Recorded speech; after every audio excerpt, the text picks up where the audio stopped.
कल यहाँ पर आचार्य भगवान उमा स्वामी महाराज ने मोक्ष मार्ग का प्रकरण प्रारंभ किया था और सबसे पहले सम्यक दर्शन, सम्यक ज्ञान और सम्यक चारित्र तीनों की एकता को मोक्ष मार्ग बताया था। सम्यक दर्शन के बारे में कल हमने समझा, सम्यक ज्ञान के बारे में समझा, 7 तत्वों का श्रद्धान करना सम्यक दर्शन बताया। तो सबसे पहले कहा जीव जीव आश्रम बंध संवर जजरा मोक्षास्तत्व। तो जीव तत्व, अब उसके स्वरूप का वर्णन करते हैं। जो जीव तत्व कहा था वो जीव तत्व कैसा है उसके बारे में हम प्रारंभ करते हैं। द्वितीय अध्याय और छायको भावो मिश्रस्य जीवस्य स्वतत्वोदय परिणामिको च।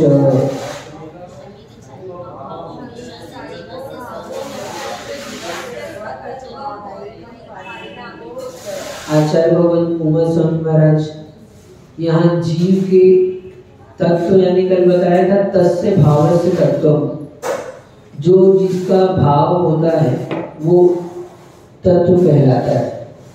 अपन कहते हैं सामान्य से मनुष्यत्व, स्वर्णत्व, शीतलत्व, उष्णत्व कहते हैं।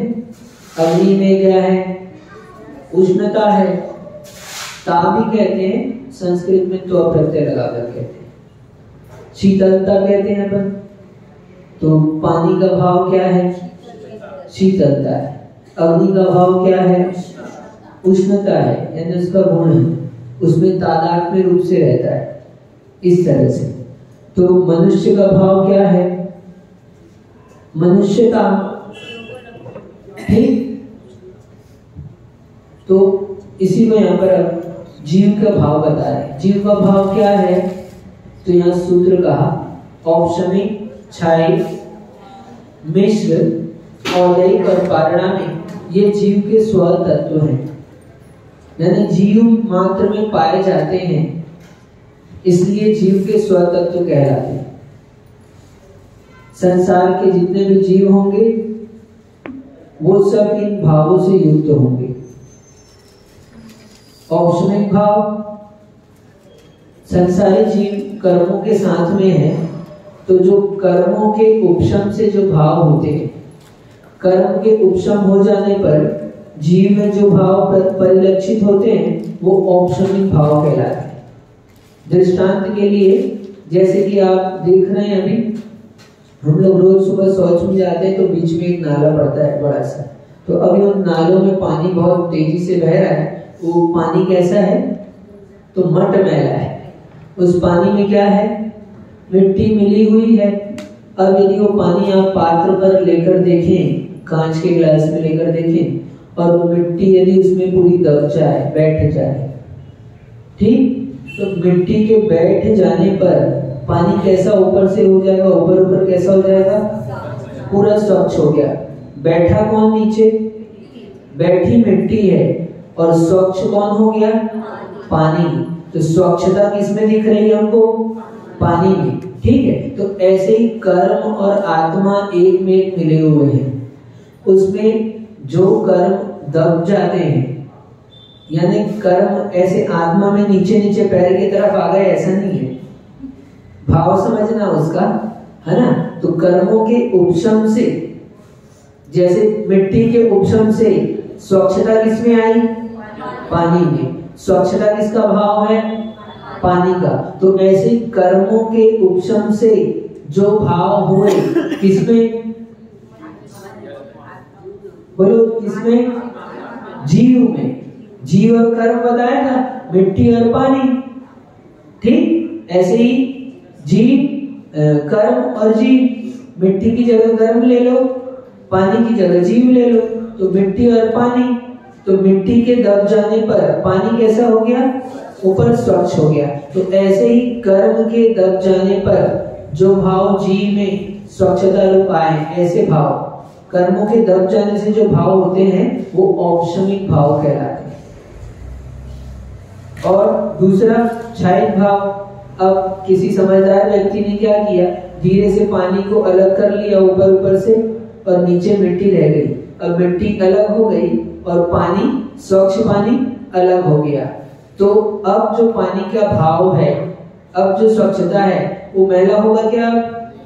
नहीं होगा। क्यों? मिट्टी अलग कर दी है। तो ऐसे ही कर्मों के सर्वथा पृथक हो जाने पर, कर्मों के अलग हो जाने पर, कर्मों का क्षय हो जाने पर जो भाव जीव में दृष्टिगोचर होते हैं वो क्षयिक भाव कहलाते हैं। फिर तीसरा मिश्र भाव। मिश्र यानी क्या होता है? मिला हुआ। किसको मिलाना है यहाँ पर? जो हमने ऊपर दो कंडीशन बताई, एक उपशम, दूसरी क्षय। तो कुछ परमाणु तो उपशमित हो गए, कुछ क्षय हो गए। ठीक ऐसे जो भाव बनते हैं उनको मिश्र भाव यानी क्षयोपशमिक भाव कहते हैं। जो सर्वघाती स्पर्धक कर्म होते हैं, उनके पार्टिकल्स होते हैं, वो उसमें सर्वघाती स्पर्धकों का उदयभावी क्षय, उन्हीं का सर्वस्था उपशम और देशघाती प्रकृति के उदय से जो भाव होते हैं वो क्षयोपशमिक भाव होते हैं। कैसा है तो ये आपको बाद में कभी विस्तार से समझ में आ जाएगा। इतना मान के चलो कि दोनों स्थिति कर्म की बनी है। कुछ तो दबे हुए हैं और कुछ उदय में नहीं आ रहे, इसलिए उनको हम क्षय कह रहे हैं। ठीक, तो ऐसी स्थिति होने पर जीव के जो भाव होते हैं वो क्या कहलाते हैं? वो क्षयोपशमिक भाव कहलाते हैं। फिर अगला है औदयिक भाव। कर्मों के उदय से द्रव्य, क्षेत्र, काल, भाव ऐसा निमित्त मिलने पर कर्मों का उदय आता है। जब भी कर्म उदय में आते हैं बिना निमित्त के नहीं आते। अभी आप लोग सब यहाँ पर आ गए घर से, तो आपको कौन सा निमित्त मिल गए? अच्छे निमित्त मिल गए, देव शास्त्र गुरु का निमित्त मिल गया। तो अभी घर में यदि आप रहते तो वहां पर आपकी असाधता का उदय हो सकता था। अब अच्छा निमित्त मिल गया तो आपका ही कर्म है, कर्म हमारा नहीं, कर्म आपका ही है, लेकिन अच्छा निमित्त मिल गया, ये क्षेत्र अच्छा मिल गया, मंदिर आ गए, द्रव्य अच्छा मिल गया, देवशास्त्र गुरु का सानिध्य, है ना, काल भी पर्यूषण पर्व का मिल गया। देखो अभी हो रहे हैं भाव। अभी ऐसे किसी को बोलो कि एक उपवास कर ले तो क्यों? क्या शक्ति उसमें तब नहीं थी? क्या तब ठीक ही नहीं थी, लेकिन ये काल का प्रभाव। तो काल ऐसा मिला तो ऐसे हमारे कर्म, हाँ, अंतर से भाव की विशुद्धि आदि प्राप्त हुई। तो जब भी कर्म उदय में आते हैं तो निमित्त पाकर ही आते हैं, चाहे द्रव्य का निमित्त मिले चाहे क्षेत्र का मिले। इसलिए कहते हैं हमको अशुभ क्षेत्रों में नहीं जाना चाहिए। हमको कहते हैं बुरे लोगों की संगति नहीं करना चाहिए। द्रव्य का प्रभाव, तुम बुरे लोगों की संगति करोगे तो तुम्हारे ऐसे अशुभ कर्म उदय में आ जाएंगे और तुम वो कार्य में प्रवृत्त हो जाओगे। ठीक है, और द्रव्य का नहीं हुआ तो क्षेत्र, ऐसे क्षेत्र में चले जाओ, थिएटर में चले जाओ, भाव कैसे होते हैं, और मंदिर में आ जाओ तो भाव कैसे होते हैं। मंदिर आने से क्या होता है? कुछ नहीं होता, होता है कि नहीं होता? ये क्षेत्र का प्रभाव होता है। सिद्ध क्षेत्र में जाते हैं समेत शिखर दर्शन करने के लिए, कैसा लगता है? हाँ, तो वो क्षेत्र का प्रभाव होता है। क्षेत्र के कारण से हमारे वैसे कर्म उदय में आ जाते हैं। और काल का प्रभाव बताइए कि अभी पर्यूषण पर्व का काल, भगवान का कोई जन्मदिन होता है, जन्म कल्याण का अवसर आता है, मोक्ष कल्याण का अवसर आता है, तो वैसे वैसे भाव हमारे बन जाते हैं। ठीक, तो काल भी निमित्त होता है और भाव, अन्य व्यक्ति के भाव को देखकर हमारे भी भाव बन जाते हैं। तो ऐसे जैसे भी निमित्त पाकर जो कर्म उदय में आते हैं, वो द्रव्य, क्षेत्र, काल भाव का निमित्त पाकर कर्मों का उदय आने पर, कर्मों के उदय के कारण से जीव के जो भाव होते हैं वो औदयिक भाव कहलाते हैं। कौन कौन से हैं? तो ये भी आगे सब आने वाला है सूत्र इसका। और पारिणामिक भाव, पारिणामिक भाव का मतलब होता है जिन भावों में कर्म का कोई भी प्रभाव नहीं है। कर्म के उपशम, क्षय, क्षयोपशम, उदय, इससे निरपेक्ष होकर जो जीव का स्वतंत्र भाव है वो पारिणामिक भाव। सभी द्रव्यों का अपना अपना स्वतंत्र भाव होता है, उसको पारिणामिक भाव कहते हैं। इस सामान्य से समझना। आगे चलते हैं यहाँ पर। अब इन भावों के जो आपको 5 कितने बताए भाव, 5, इन 5 भावों के भेद बताते हैं कितने होते हैं। द्विनवाष्टादशैक विंशति त्रिभेदा यथाक्रमम्। अब यथाक्रम से यानी जो क्रम हमने ऊपर कहे हैं किसके, भावों के, उन्हीं क्रमों से इनको लगाना है। तो औपशमिक भाव के 2 भेद, द्वि लिखा ना, औपशमिक भाव के 2 भेद, फिर क्षायक भाव के 9 भेद, मिश्र भाव के 18 भेद, औदैक भाव के 21 भेद और पारिणामिक भाव के 3 भेद। किनके भावों की चर्चा चल रही है? ये जीव के स्वतत्व यानी जीव के भाव की चर्चा है। अब औपशमिक भाव अपन ने कहे 2 भेद, कौन कौन से हैं? तो कहते हैं सम्यक चारित्र्य। औपशमिक भाव के 2 भेदों में औपशमिक सम्यक और औपशमिक चारित्र्य है। औपशमिक सम्यक क्या होता है? तो जो कर्म की प्रकृतियां हैं उन प्रकृतियों के उपशम से जो भाव जीव में होते हैं। कौन सी कर्म की प्रकृति? तो मोहनी कर्म की। कौन से मोहनी कर्म की? तो दर्शन मोहनी कर्म की 3 प्रकृति और चारित्र मोहनी कर्म की 4, यानी अनंतानुबंधी क्रोध मान माया लोभ, और दर्शन मोहनी की 3 मिथ्या, सम्यक मिथ्या और सम्यक प्रकृति, यानी 7 प्रकार के इन कर्मों की प्रकृति के दब जाने पर जीव को जो भाव होते हैं, प्रथम सम्यक दर्शन जो प्राप्त होता है वो औपशमिक सम्यक कहलाता है। और औपशमिक चारित्र क्या है? तो चारित्र मोहनी की आगे वाले अधिकारों में आप पढ़ेंगे 28 प्रकृतियां होती है। 7 हमने आपको अभी बता दी है, 7 को माइनस कर दें तो बच गई कितनी? 21। उन 21 प्रकृतियों के उपशम से जो भाव जीव के होते हैं वो औपशमिक चारित्र कहलाते हैं। ठीक, आगे चलते हैं। यहाँ पर औपशमिक सम्यक प्रथम उपशम सम्यक, द्वितीय उपशम सम्यक के नाम से भी कहा जाता है। जब जीव को पहली बार, अनादि काल से जीव मिथ्या दृष्टि है और जब वो प्रथम बार सम्यक को प्राप्त करता है तो औपशमिक सम्यक को ही प्राप्त करता है।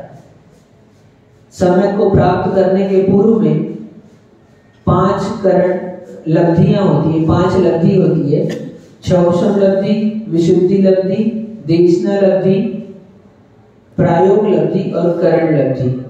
तो ये जो 4 लब्धियां हैं ये अभव्य जीव को भी हो जाती है, लेकिन जो 5वीं करण लब्धि है वो भव्य जीव को ही होती है और उसी को होती है जिसको सम्यक प्राप्त होने वाला है। क्योंकि वो 5वें करण लब्धि में 3 करण परिणाम होते हैं। उसमें जब अधाकरण, अपूर्वकरण, अनिवृत्तिकरण, तो अनिवृत्तिकरण के परिणाम के अंत समय में वो जीव सम्यक को घातने वाली प्रकृति जो है मिथ्या, उसके 3 टुकड़े करते हैं और वहां पर फिर सम्यक को प्राप्त करते हैं। इस तरह से औपशमिक सम्यक होता है। क्षौषम लब्धि कही, क्षौषम लब्धि क्या है? तो क्षौषम लब्धि जो प्रति समय कर्म हमारे अशुभ कर्म है वो अनंत गुणा हीन होकर उदय में आए तो वो क्षौषम लब्धि कहलाती है। ऐसे सर्वार्थ सिद्धि आदि ग्रंथों में ये आप लोग सब क्षौषम लब्धि को प्राप्त कर चुके हैं। जो सम्यक दर्शन के योग्य होते हैं ऐसे जीव, संगी, पंचेंद्री, पर्याप्त, ये सब इनका क्षौषम है इतना कि सम्यक को प्राप्त कर सकते हैं। तो क्षौषम लब्धि जब प्रति समय अनंत गुणे जो कर्म उदय में आ रहे हैं वो हीन होकर उदय में आए, वो क्षौषम लब्धि कहलाती है। इनके कारण से जीव के भाव क्या होते हैं? विशुद्ध होते हैं। वो दूसरे नंबर की विशुद्ध लब्धि है जिसमें धर्मानुराग होता है, परिणामों में भद्रता होती है। जो धर्म के प्रति आपका लगाव है ये आपकी विशुद्धि को बताता है। ठीक, तो इस तरह ये विशुद्धि लब्धि होती है क्षौभम लब्धि होने के बाद। फिर देशना लब्धि, जो देव आचार्य उपाध्याय या साधु परमेष्ठी के द्वारा उपदेश का लाभ हो रहा है, जैसे आपको उपदेश मिल रहा है ना, तो इस उपदेश से, उस उपदेश के लाभ से आप 6 द्रव्य, 7 तत्व, 9 पदार्थ के बारे में जो ज्ञान को प्राप्त कर रहे हैं, ये ज्ञान आपका उस रूप भावना बनाना, ये देशना लब्धि कहलाता है। आप जब कभी भी जीव को सम्यक दर्शन होता है तो नियम से ये लब्धियां होती है, लेकिन आपको तो अभी यहाँ उपदेश मिल रहा है। अन्य गतियों में मान लो कभी उपदेश ना मिले या नारकी को उपदेश ना मिले, तो वहां भी तो सम्यक होता है। कल बताया था हमने, चारों गतियों में सम्यक होता है। तो कैसे होता है? तो यहाँ पर जो उपदेश प्राप्त हुआ है, यही उपदेश वहां पर देशना लब्धि का काम करता है। ठीक, तो इस तरह देशना लब्धि हुई। इसके बाद होती है प्रायोग लब्धि। उसमें क्या होता है? उसमें जीव जो नवीन कर्म बांध रहा है, वो अंता कोड़ा कोड़ी सागर से कम के कर्म बांधता है। यानी हम प्रति समय कर्म का बंध कर रहे हैं, तो हमारे कर्म बंधने वाले कर्मों की स्थिति कितनी है? तो भिन्न भिन्न प्रकार की होती स्थिति, यानी कितने समय तक कर्म रहता है।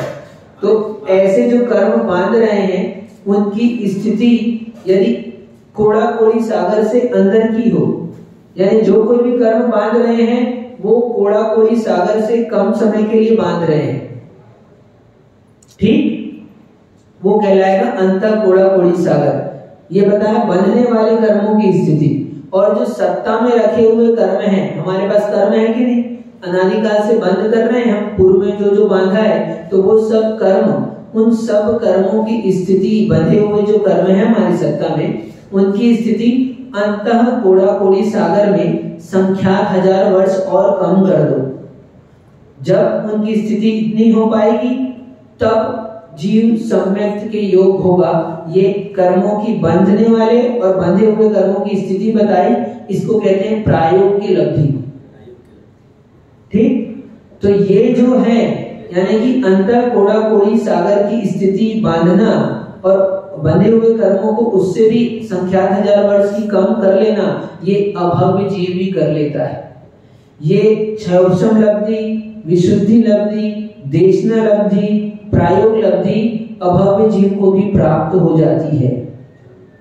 लेकिन इसके बाद जो होने वाली है करण लब्धि, वो समय तो प्राप्त होने वाले जीव भव्य जीवों को ही होती है। उसमें 3 करण परिणाम होते हैं, अधकरण, अपूर्व करण, अनुवृत्ति करण। पूर्व उसमें जो जीवों की संख्या होती है, उससे अधकरण नीचे के परिणाम और ऊपर के जीवों के परिणाम समान होते हैं, कुछ समान होते हैं, कुछ असमान होते हैं, ऐसा अधकरण परिणाम होता है। और फिर ऊपर के जीवों की स्थिति नीचे के जीवों की, यानी कि जैसे आप यहाँ पर प्रवेश किए, पहले जिन्होंने प्रवेश किया उनका भाव, और फिर बाद में जिन्होंने प्रवेश किया उनका भाव। तो अब पहले वाले जो जीव थे उनका भाव पूर्व के जीवों से अपूर्व रहता है, यानी इनमें मैच नहीं होता है, तो ये अपूर्व करण परिणाम होते हैं। परिणामों की अपेक्षा से यहाँ पर कहा है, आगे के गुण स्थानों में भी इस तरह की स्थिति आती है। नाम यही होते हैं, काम भी यही होता है, लेकिन कुछ और अन्य कर्मों के साथ होती है वहां पर व्यवस्था। तो ये क्षौभम लब्धि, विशुद्धि लब्धि, देशना लब्धि, प्रायोग लब्धि, इसके बाद करण लब्धि, उसमें 3 करण परिणाम, और तीसरा जब अनुवृत्ति करण परिणाम करते हैं, तब जीव सम्यक को, अनुवृत्ति करण परिणाम के अंत समय में जीव सम्यक को घात करने वाली उस मिथ्यात्व प्रकृति के 3 टुकड़े करता है और फिर सम्यक को प्राप्त करता है 7 प्रकृतियों का उपशम करके। तो उसको पहले क्षौभमिक सम्यक होता है, ऐसा बताया। अब आगे चलते हैं अपन। अभी कौन सा भाव देखा अपन ने? औपशमिक भाव। इसके बाद है क्षायिक भाव। तो क्षायिक भाव के अपन ने कितने भेद देखे थे? 9 भेद। कौन कौन से हैं? तो उसको यहाँ बता रहे हैं। ज्ञान, दर्शन, दान, लाभ, भोगो भोग, वीर्याणि च। ज्ञान, दर्शन, दान, लाभ, भोगो भोग, वीर्याणि च। कर्मों के क्षय के कारण से जो भाव होते हैं वो क्षायिक भाव कहलाते हैं। यहाँ क्षायिक भाव के 9 भेद बता रहे हैं। ज्ञान पहला, तो कौन सा ज्ञान? केवल ज्ञान। ज्ञानावरणी कर्म जो ज्ञान को आवृत करते हैं, उन कर्मों का क्षय हो जाने से क्षायिक ज्ञान यानी केवल ज्ञान प्राप्त होता है। केवल ज्ञान हो गया। दर्शनावरणी कर्म के क्षय से केवल दर्शन, और अंतराय कर्म के क्षय से ये क्षायिक दान, क्षायिक लाभ, क्षायिक भोग, क्षायिक उपभोग और क्षायिक वीर्य, और च शब्द लिखा उसमें तो क्षायिक सम्यक और क्षायिक चारित्र भी जानना। केवल ज्ञान क्या है? तो ज्ञानावरणी कर्म के क्षय से जो जीव को ज्ञान हुआ है, जिसमें लोक के समस्त, कल बताया था, सर्व द्रव्य पर्यायेषु केवलस्य, इस लोक के समस्त द्रव्यों को और उन द्रव्यों के अनंत गुणों को, उन गुणों की अनंत पर्यायों को, उन द्रव्यों की अनंत पर्यायों को, भूत भविष्यत वर्तमान सभी को, त्रैकालिक और तीनों लोक के इन त्रैकालिक द्रव्यों को, तीन लोक के द्रव्यों के सभी विषयों को भगवान युगपत एक साथ जानते हैं। जैसे हम एक साथ इतने लोगों को ऐसे देख रहे हैं, ऐसे पूरे समस्त लोगों के अनंत अनंत तो जीव हैं, उससे भी अनंत अनंत पुद्गल हैं, और कारमाण वर्गणाएं कर्म सभी की अनंत अनंत पर्याय वो भगवान को ऐसे दिख रही। ये केवल ज्ञान की महिमा है। तो ऐसा केवल ज्ञान ज्ञानावरणी कर्म के क्षय से प्राप्त होता है। केवल दर्शन और दर्शनावरणी कर्म का क्षय होने पर केवल ज्ञान के साथ युगपत केवल दर्शन प्राप्त होता है। फिर उसके बाद क्षायिक दान, अंतराय कर्म के 5 भेद हैं, दान लाभ भोग उपभोग वीर्य। उस अंतराय कर्म के नाश से भगवान के क्षायिक दान होता है। भगवान क्या करते हैं? दान देते हैं। हाँ, देते हैं दान, क्षायिक दान। कौन सा? अभय दान। उनके द्वारा किसी भी जीव का घात नहीं होता, सभी जीवों को उनके प्राणों का दान देते हैं। इस बाद में दान की चर्चा आएगी तब बताएंगे, विशेष रूप से समझना, प्राण दान से बड़ा कोई दान नहीं होता। हर जीवों को अपने प्राण प्यारे होते हैं, हर जीवों को अपने प्राण प्यारे होते हैं। कोई भी जीव मरना नहीं चाहता, इसलिए कहा है, क्या एक ग्रंथ में आता है, आप 6 कुलाचल है ना, 6 बड़े बड़े पर्वत, उन पर्वतों जितना द्रव्य इकट्ठा करो, मेहनत करके उतना पैसा कमाओ, द्रव्य इकट्ठा करो, और उस पूरे द्रव्य को आप क्या करो? दान दे दो। कितना पुण्य मिलेगा? हाँ, थोड़ा सा दिया तो मिलता है कि नहीं? तो ऐसे इतने बड़े बड़े पर्वतों को दान, द्रव्य इकट्ठा करके इतना दान दे देना एक तरफ, और दूसरा एक जीव के प्राणों की रक्षा कर लेना। कितना? ज्यादा नहीं, एक जीव के प्राणों की रक्षा कर लेना, इसलिए अभय दान सबसे बड़ा होता है। तो भगवान के दानांतराय कर्म के अभाव से क्षायिक दान प्राप्त होता है उनको। ऐसे वो संसार के अनंत प्राणियों पर दया करते हैं, उनके द्वारा किसी का घात नहीं होता। तो ऐसा दान क्षायिक दान होता है। क्षायिक लाभ, भगवान को भी लाभ होता है। क्या लाभ होता है? अरिहंत परमेश जी, आप लोगों को लाभ हुआ कि नहीं? आज कुछ को हुआ, कुछ को नहीं हुआ। महाराज को तो अलाभ हो गया। हाँ, आप लोगों को लाभ हुआ, महाराज को अलाभ हो गया। ऐसे भगवान को लाभ होता है, भगवान को अलाभ नहीं होता।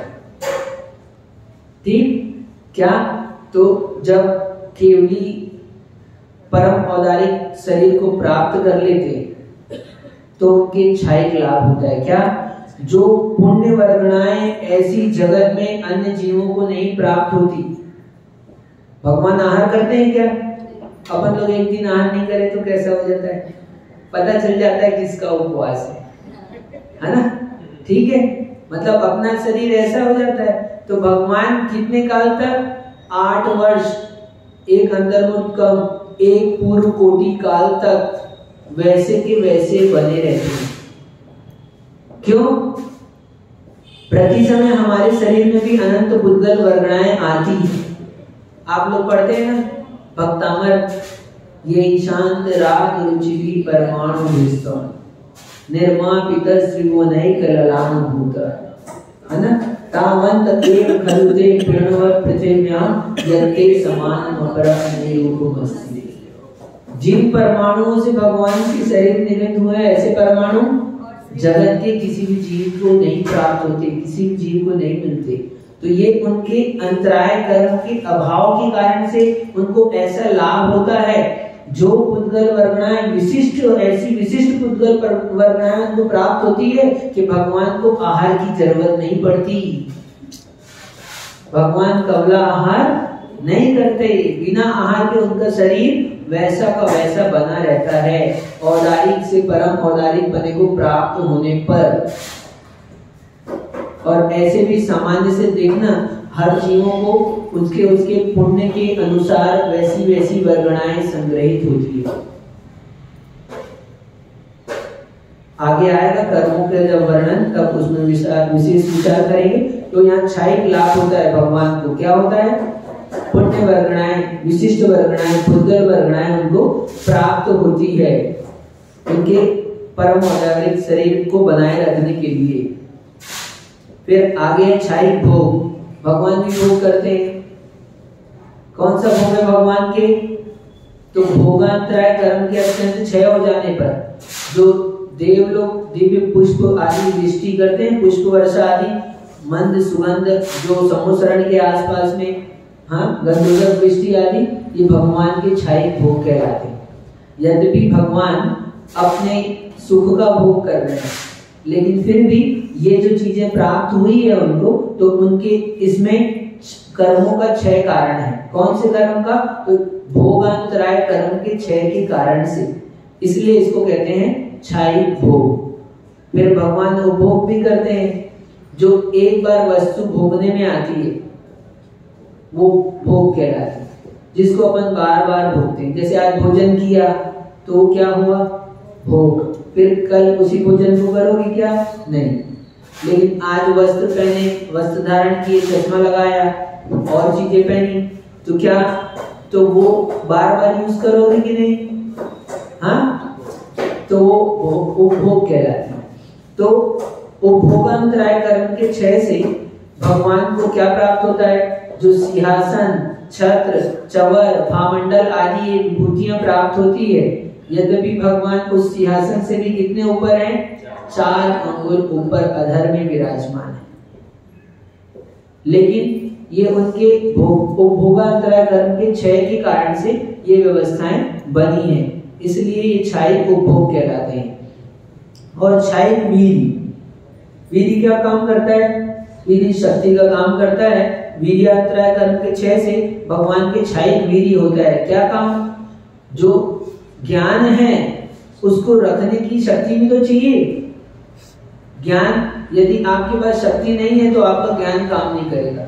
कल कहा था हमने, बुजुर्ग जैसे जैसे उम्र बढ़ती है तो क्या होती है? बुद्धि विक्षिप्त हो जाती है, बुद्धि मंद हो जाती है, आप भूलने लगते हैं। तो क्या हो रहा है? क्यों हो रहा है? ज्ञान कम नहीं हो रहा आपका, लेकिन आपकी शक्ति कम हो रही है। ज्ञान को कार्य करने के लिए, धारणा को बनाए रखने के लिए शक्ति चाहिए। तो वीर्यान्तराय कर्म का क्षोभम कम हो जाता है तो अपन ये काम हो जाता है अपने से। ठीक, अब देखो ऐसे अपने को कितना याद रहता है, लेकिन अब उपवास कर लिया अपन ने तो कुछ याद नहीं आता। हाँ ठीक, फायदा भी होता है, अच्छा है। क्या नहीं याद आता? अरे बुरी बातें नहीं याद आती। जो अपन भोग करके जैसे विषयों की ओर मन दौड़ता है, ऐसे उपवास करने पर नहीं दौड़ता मन। शक्ति कम हो जाने पर हमारी उस तरफ से आसक्ति कम हो जाती है। ठीक, तो ये भी फायदा होता है तो वीर्यान्तराय कर्म का। लेकिन उपवास करने से वीर्यान्तराय कर्म घटता नहीं है, बढ़ जाता है। शक्ति हमारी वीर्यान्तराय कर्म का क्षोभम बढ़ जाता है, धीरे धीरे शक्ति बढ़ जाती है। अभी पता नहीं चलेगा, बाद में इसका अनुभव होगा। जो उपवास कर रहे हैं उनको पता चल जाएगा। क्षायिक सम्यक, फिर होता है भगवान के क्षायिक सम्यक। मोहनी कर्म की ऊपर जो 7 प्रकृतियां बताई थी, उनके क्षय होने से क्षायिक सम्यक होता है। क्षायिक सम्यक चौथे गुण स्थान से हो जाता है। ठीक, चतुर्गुण स्थान में भी यदि कोई जीव है, वर्तमान में नहीं होता, पंचम काल में नहीं होता, लेकिन चतुर्थ काल में देव सद्गुरु तीर्थंकर के पादमूल में, केवली शुद्ध केवली के पादमूल में जीव क्षायिक समय को प्राप्त कर लेता है। 7 प्रकृतियां जो बताई उसके 6 से होने वाला सम्यक क्षायिक संयुक्त है।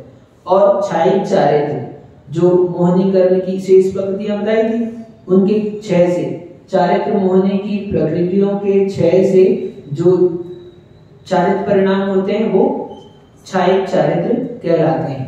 इस तरह जानना।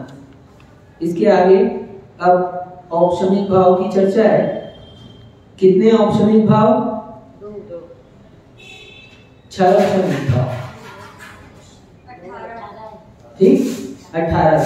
औपशमिक तो 2 बता दिए, क्षायिक बता दिए, अब 6 औपशमिक भाव की बारी है। तो 6 औपशमिक भाव के 18 भेद है। ज्ञान, ज्ञान, दर्शन, लब्ध्य, चतुस्त्री, त्रिपंच भेद, सम्यक चारित्र, संयमा, संयमाश।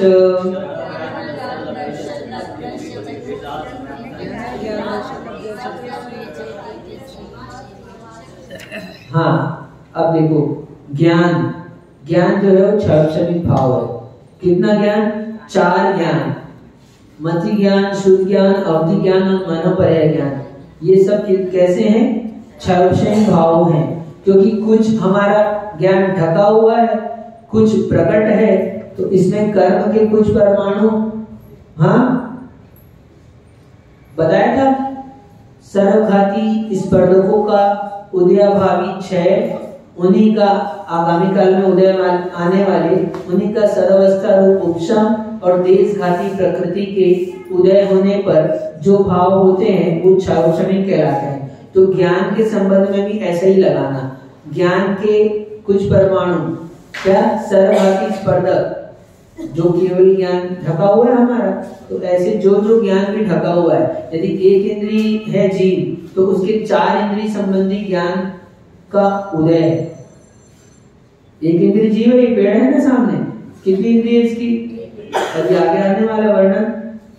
तो इसके 4 इंद्रिय को घात करने वाले कर्म सर्वघाती स्पर्धक का उदय है, और एक इंद्रिय जो स्पर्शन इंद्रिय है उसके परमाणु क्या? देशघाती स्पर्धक, उनका उदय, सर्वघाती का उदय, देशघाती का उपशम, उससे उनको 6 औपशमिक भाव। तो ऐसे ज्ञान में लगाना। तो मति ज्ञान, शुद्ध ज्ञान, अवधि ज्ञान, मनोपर्य ज्ञान। आप लोगों के पास कौन सा ज्ञान है? अवधि ज्ञान किसी को? हाँ, मनोपर्य ज्ञान, मनोपर्य ज्ञान मुनि राजों को होता है, कल बताया था। अवधि ज्ञान किसको होता है? अरे चारों गतियों के जीवों को, ठीक, चारों गतियों के जीवों को हो जाता है, लेकिन वर्तमान में पंचम काल में नहीं होता है। मनुष्य और त्रियंश भी अवधि ज्ञान को प्राप्त हो जाते हैं, ठीक। और ये 4 प्रकार के ज्ञान बताए 6 औपशमिक में। फिर है ज्ञान अज्ञान, दूसरा है अज्ञान, 3 अज्ञान। कौन सा? तो जो ज्ञान बताए ऊपर उसमें से कुमति, कुश्रुत, कुअवधि, ये 3 अज्ञान कहलाते हैं। ये भी 6 औपशमिक भाव है। इसके बाद 3 दर्शन, चक्षु दर्शन, अचक्षु दर्शन, अवधि दर्शन। नेत्र के द्वारा जो ज्ञान कल बताया था, नेत्र के द्वारा जो ज्ञान होता है उस ज्ञान के पूर्व में जो दर्शन होता है वो चक्षु दर्शन। शेष 4 इंद्रियों से जो ज्ञान होता है उसके पूर्व में जो दर्शन होता है वो अचक्षु दर्शन। तो ये सब क्या है? 6 औपशमिक भाव है। फिर है 5 लब्धियां, जो अभी 5 अपन ने देखे भगवान की, ऐसे हमारे में भी, हमको भी कुछ प्राप्त होता है कि नहीं? हम भी दान देते हैं कि नहीं? तो दान, लाभ, भोग, उपभोग, वीर्य हमारे पास थोड़ा सा उद्घाटित है, थोड़ा ढका हुआ है, इसलिए हमारा कभी दान देने का जितना ही शक्ति, जितना क्षोभम है उतना ही दान दे सकते हैं। आपके पास रखा हुआ हो भले ही कितना, हजारों रुपए रखे हो, लेकिन क्षोभम नहीं है तो आप दान नहीं कर पाओगे, भाव नहीं बनेंगे और कर नहीं पाओ। बीच में उदय आ गया अंतराय का, तो क्या होगा? हाँ, अंतराय हो जाएगा, दान देने में अंतराय। ठीक, तो ऐसे क्षौक्षमिक दान, क्षौक्षमिक लाभ, क्षौक्षमिक भोग, क्षौक्षमिक उपभोग और क्षौक्षमिक वीर्य, ये और क्षौक्षमिक सम्यक और क्षौक्षमिक चारित्र, ये सब क्या है? क्षौक्षमिक भाव हैं। इसके साथ में ये सब व्रती बैठे ना, कौन से? पंचम गुण स्थान व्रती। इन व्रतियों का कौन सा भाव है? इनका संयमा संयम, ये भी क्षौक्षमिक भाव है। कौन सा? संयमा संयम, ठीक। त्रस्त हिंसा के घाट का त्याग है और संकल्प पूर्वक स्थावर हिंसा का भी त्याग है। संकल्प पूर्वक संकल्पी हिंसा का त्याग है और एक इंद्रिय जीवों का घात का त्याग नहीं है, मतलब ऐसे करते नहीं है, लेकिन बुद्धिपूर्वक त्रस हिंसा का त्याग, वो संयम संयम पंचम गुण स्थान वर्ती, वो क्षौक्षमिक भाव है, देश व्रत जिसको कहते हैं। इस प्रकार ये कितने हो गए? 18 भाव। कौन से? क्षौक्षमिक भाव के 18 भेद। इसके बाद कौन सा है? औदैहिक भाव। कितने भेद हैं? 21। कौन से? तो देखो, गति, कषाय, लिंग, मिथ्या दर्शन, ज्ञान, संहिता, सिद्ध, निश्चय, चतुर, चतुर, त्रय, कई, कई, षड भेदा।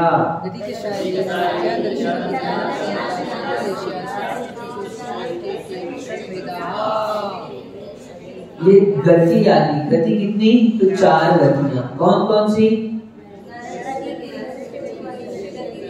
ये सब कौन से भाव हैं? इसका क्या मतलब है?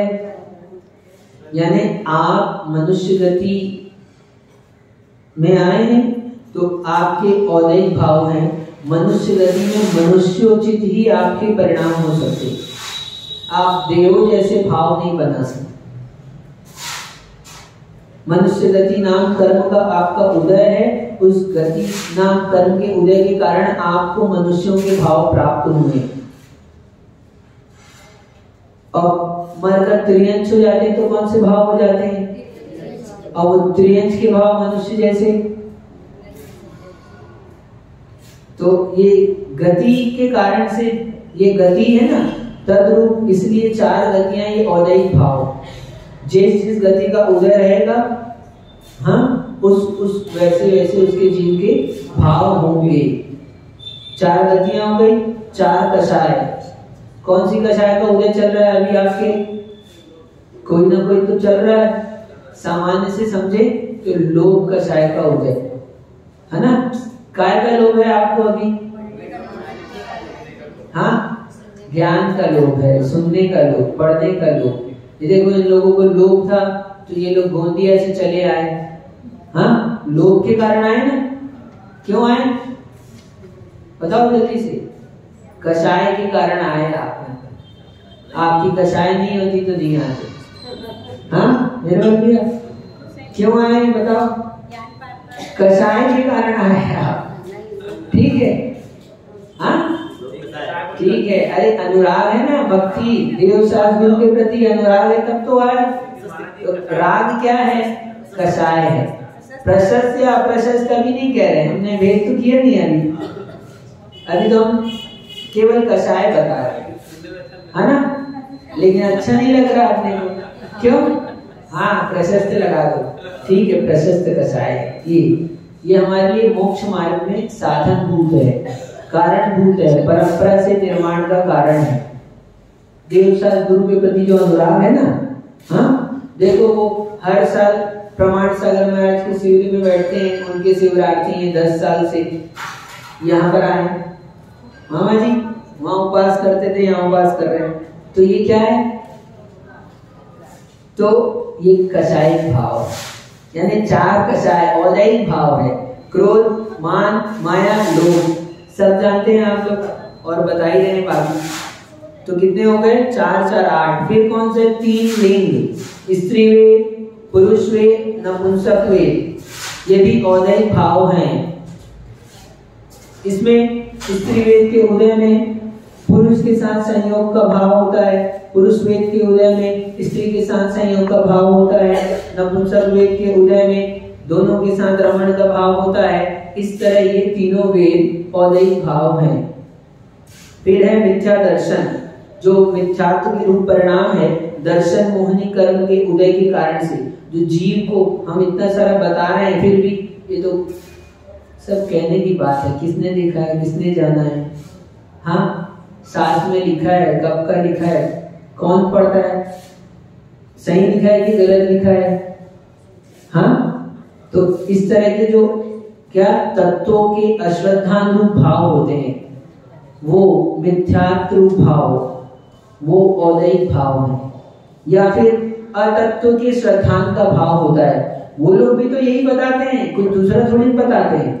तो आपका श्रद्धान उस ओर हो गया, अतत्व में श्रद्धान कर लिया आपने, तो वो क्या हुआ, वो भी औदैहिक भाव है। तो ये मिथ्या दर्शन कर्म के, दर्शन मोहनी कर्म के उदय के कारण से जीव के भाव होते हैं। तत्व पे अश्रद्धान होता है या फिर अतत्व पे श्रद्धान होता है। आई बात समझ में? दोनों तरफ से लगा लेना, तत्व में अश्रद्धान या फिर अतत्व में, समझ गए? संक्षेप में, ज्यादा नहीं बता रहे हैं क्योंकि आप लोग बोलो, जल्दी से बोलो, समझ गए है ना। अज्ञान भाव फिर आगे कहते हैं ज्ञानवर्णी कर्म के उदय के कारण से। अभी ज्ञान बताया था, उसको क्षौक्षमिक भी भाव बताया और यहाँ पर अज्ञान बता रहे, जो ज्ञान ढका हुआ है कर्म के उदय के कारण से। अभी 4 इंद्रिय का बताया था इनको, 1 इंद्रिय का तो इनको क्षौक्षम है, बाकी से 4 इंद्रिय का अज्ञान है, तो वो औदैहिक भाव। ठीक, ऐसे लगाना। तो ज्ञानावर्णी कर्म के उदय के कारण से जो भाव होते हैं वो अज्ञान भाव औदैहिक है। फिर है असंयम भाव, जीव के भाव नहीं होते, क्या व्रतों को ग्रहण करें, क्यों नहीं होते? चारित्र मोहनी कर्म का उदय है। बहुत श्रेणिक था ना, श्रेणिक भगवान से इतने प्रश्न करता, 60,000 प्रश्न किए तो एक प्रश्न ये भी किया कि भगवान मुझे व्रतों को ग्रहण करने के भाव क्यों नहीं होते? तो भगवान ने उत्तर में क्या कहा पता है? हाँ, तुमने नरक आयु का बंद कर लिया है। जिसने, सुनो, जिसने मनुष्य आयु का, तिर्यंच आयु का, नरक आयु का बंद कर लिया है, उसको व्रतों को ग्रहण करने के परिणाम नहीं हो सकते। हाँ हाँ, क्योंकि व्रती व्रत को ग्रहण कर लेगा तो व्रती कहाँ जाएगा? मरकर नियम से देव में जाएगा। तो जिसने 3 आयु का बंद कर लिया है तो वो व्रत को नहीं ले सकता। आप लोगों ने बंद कर लिया कि नहीं किया? हाँ, पता नहीं, तो व्रत ले लो जल्दी जल्दी, पता चल जाएगा। यदि ले लिया व्रत आपने तो समझ लेना नहीं हुआ बंद, आप देव में जाओगे। और नहीं ले पा रहे हो, आपको मन नहीं हो रहा है लेने, ऐसा भाव भी नहीं आ रहा है क्या, समझ, तो समझ लेना अपना कोई ना कोई बंद हो गया है। और इतना ही नहीं, आचार्य भगवान तो ऐसा कहते हैं, जिसने दुर्गति का बंद कर लिया है वो मुनि राज के हाथ में ग्रास भी नहीं रख सकता।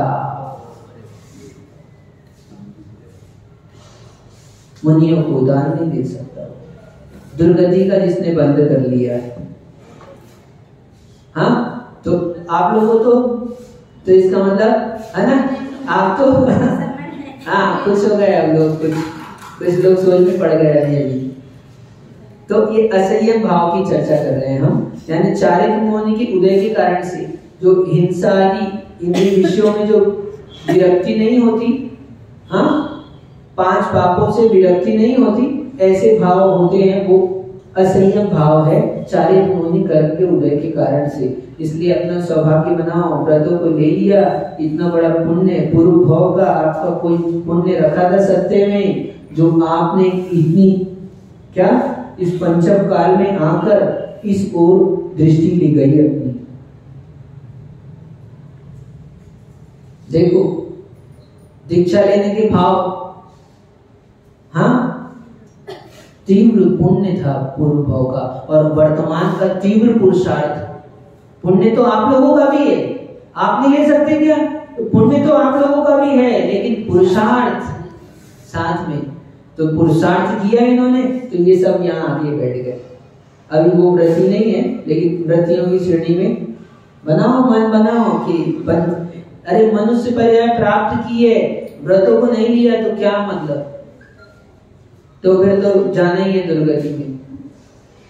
ठीक, थोड़ा बहुत धर्म करके थोड़ा पुण्य मिल जाएगा, अगले भाव में उस पुण्य का भोग कर लोगे, लेकिन व्रत ले लोगे तो तुम्हारा संसार क्या चुल्लू प्रमाण हो जाएगा। समुद्र होता है ना, समुद्र कितना बड़ा होता है, बहुत बड़ा होता है, और एक चुल्लू पानी कितना होता है, तो समुद्र बड़ा कि चुल्लू का पानी, कौन पहले खत्म हो जाएगा। हाँ, तो ऐसे संसार चुल्लू प्रमाण हो जाता है। अभी संसार कितना है, अभी तो अनंत संसार है, लेकिन व्रतों को धारण कर लिया, सम्यक को धारण कर लिया तो कितना हो गया, बस वो तो नष्ट होना ही है। फिर नियम से कितना भी आप बना के रखे रहो, अपने आप पूरा पानी छट जाएगा, सूख जाएगा, कोई नहीं रोक नहीं सकता कि आप कितना भी कर लो, आप कितनी भी मेहनत कर लो उसके लिए, तो वो तो पानी पूरा का पूरा निकल जाने वाला है। इसलिए जिसने एक बार व्रतों को अंगीकार कर लिया तो नियम से, एक बार समय को प्राप्त कर लिया तो नियम से निर्वाण को प्राप्त होता है। तो यहाँ असंयम भाव की चर्चा चल रही थी, बाद में और आएगा व्रतों का वर्णन, तब हम विस्तार से बात करेंगे। 4 बज गए, नहीं बजे?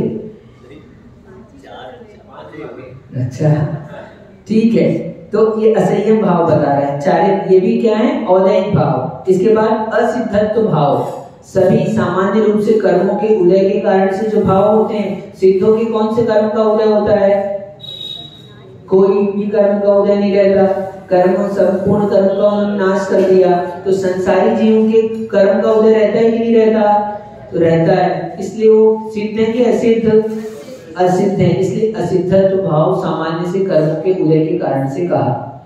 फिर 6 लेस्या, 6 लेस्या सुना है आपने, हाँ, कषाय से अनुरंजित योग की प्रवृत्ति को लेस्या कहते हैं। कृष्ण, नील, काकोर, पीत, पद्म, शुक्ल, ये हमारे भावों को व्यक्त करने का माध्यम है, बताता है आपके कौन से भाव हैं, किस तरह के भाव हैं। ये 6 लेस्या 2 प्रकार की होती है लेस्या, एक द्रव्य लेस्या शरीर का रंग आदि, और एक भाव लेस्या। तो यहाँ पर जीव के भावों का वर्णन है, तो भाव लेस्या कही है 6 प्रकार की। आपने कहीं देखा होगा चित्र, है ना, एक पेड़ को काट रहा है, एक जड़ से उखाड़ रहा है, एक मोटी डाल को काट रहा है, तो इस तरह से भाव जानना चाहिए। बताते संक्षेप में थोड़ा थोड़ा कृष्ण लेस्या के परिणाम बताएंगे। देखो कृष्ण लेस्या में क्या होता है, सुन लो आप, अपने आप देख लेना आप कौन सी लेस्या वाले हो, अभी नहीं, है ना, जब जैसे भाव हो वैसी लेस्या समझना, लेस्याएं बदलते रहती है।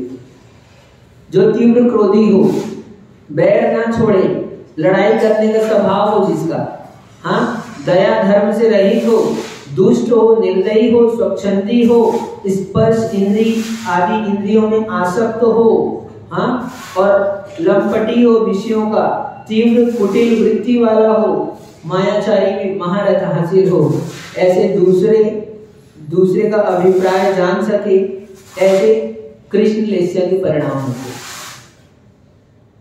ये गोमटसार जीवकांड ग्रंथ में ये भाव दिए हैं। ठीक, नील लेस्या, बहुत सोता हो, सोता नहीं रहे कोई, तो बहुत सोता हो, दूसरों को छल पूर्वक तरह तरह से ठगता हो, आलसी हो, मंदबुद्धि हो, ईर्ष्या करने वाला हो, मायाचारी में पारंगत हो, धन धान संपत्ति की तीव्र लालसा हो, ये नील लेस्या के परिणाम। फिर आ जाओ, कौन सी लेस्या आ गई, कापोर, ये अशुभ लेस्या 3 बता रहे पहले। जो दूसरे, अब कापोर लेस्या में सुनो, जो दूसरों पर क्रोध करने में, दूसरों की निंदा करने में, दूसरों को दोष लगाने में तत्पर रहता है,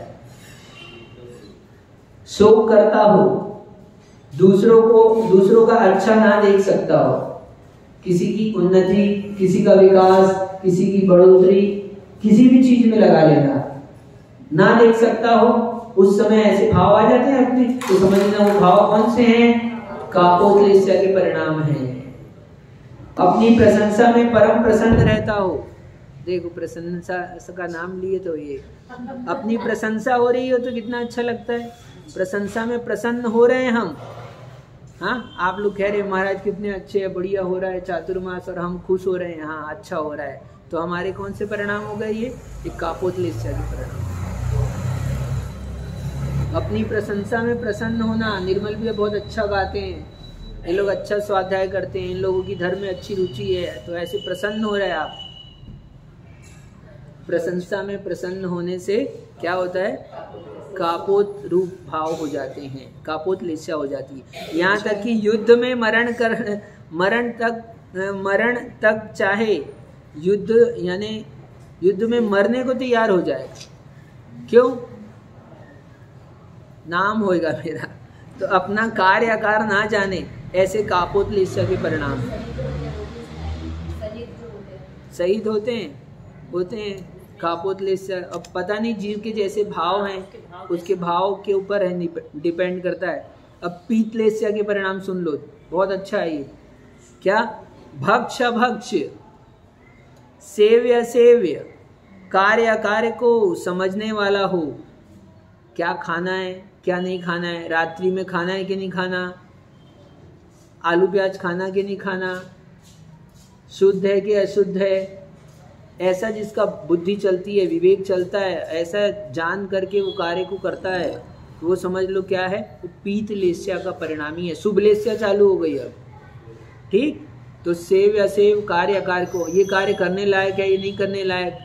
हाँ, हम लोग जैन कुल में उत्पन्न हुए, ये करना चाहिए हमको, ये नहीं करना चाहिए। कोई भी कार्य विवेक से सोच समझ कर करता है, सीधी सीधी बात। ठीक, पक्षपात नहीं करता, पक्षपात से रहित होता है। नहीं तो पक्ष ले लिया, अपने लोगों का पक्ष ले लिए। हाँ, और सब पर समान दृष्टि रखता हो, सभी समान है ना, किसी को खास आशीर्वाद, किसी को तो पक्षपात हो जाएगा। तो समान दृष्टि है सब पर।